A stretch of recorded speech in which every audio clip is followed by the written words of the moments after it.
ராகுல் காந்தி தொடர்ந்து எதுவும் வெற்றி பெற முடியல. இந்தியா கூட்டணியே ஒரு டவுன்ஃபால்ல இருக்காங்க. அந்த ஃப்ரஸ்ட்ரேஷன்ல பேசுறாரு. அவர் பேசுறதுக்கெல்லாம் நம்பகத்தன்மையோட நம்ம அணுக வேண்டிய தேவை இல்லை அப்படின்றது பாஜகவோட வாதமா இருக்கு. கண்டிப்பா கிடையாது. அதாவது நாங்க மறுபடியும் வைக்க வேண்டிய ஆர்குமெண்ட் இது எங்களுடைய எலெக்ஷன் விக்டரியை பத்தி நாங்க இன்னைக்கு வரைக்கும் எங்கேயுமே பேசல. நாங்களே ஜெயிச்சிருந்தாலும் கூட அதை நாங்க கேள்வி கேட்குறோம்.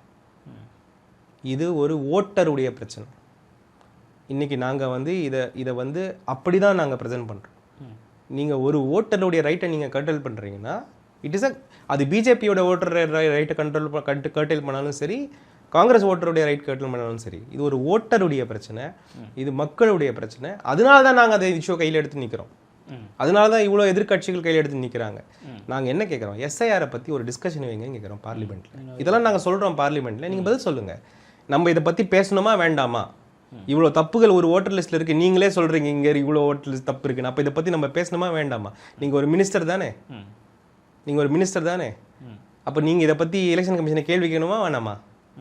இல்லை உங்களுக்கு அப்போ நீங்கள் எதை மறைக்க நினைக்கிறீங்கன்னு தான் ஏன் கேள்வி.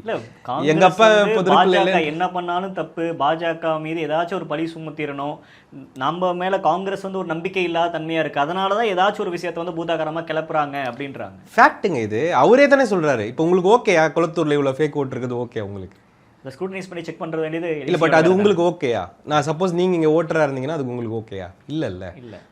அவ்வளோதான். அந்த இஷ்யூ எடுத்துக்கணுமில்ல. நாங்கள் இஷ்யூ தானே ரைஸ் பண்ணுறோம். நாங்கள் இப்போ பாஜகன்னு நாங்கள் சொல்லலையே, அவங்க தான் அவங்க ஐடென்டிஃபை பண்ணிக்கிறாங்க. வேற எந்த கட்சியாவது எலெக்ஷன் கமிஷன் டிஃபெண்ட் பண்ண வந்தாங்களா? வரல. அப்போ எவன் திருடுனானோ, எவன் கையில் அது இருக்கோ இல்லை, அவன் தான் கத்துறான். குஸ்டினே திருட்டு நடந்துச்சா அப்படின்றது தான். இல்லை, நாங்கள் அதாவது ஃப்ளாலெஸ் சிஸ்டமில் பாதிக்கு மேலே அழுகி இருக்குன்னு நாங்கள் காட்டுறோம், ஃபேக்சுவலாக காட்டுறோம்.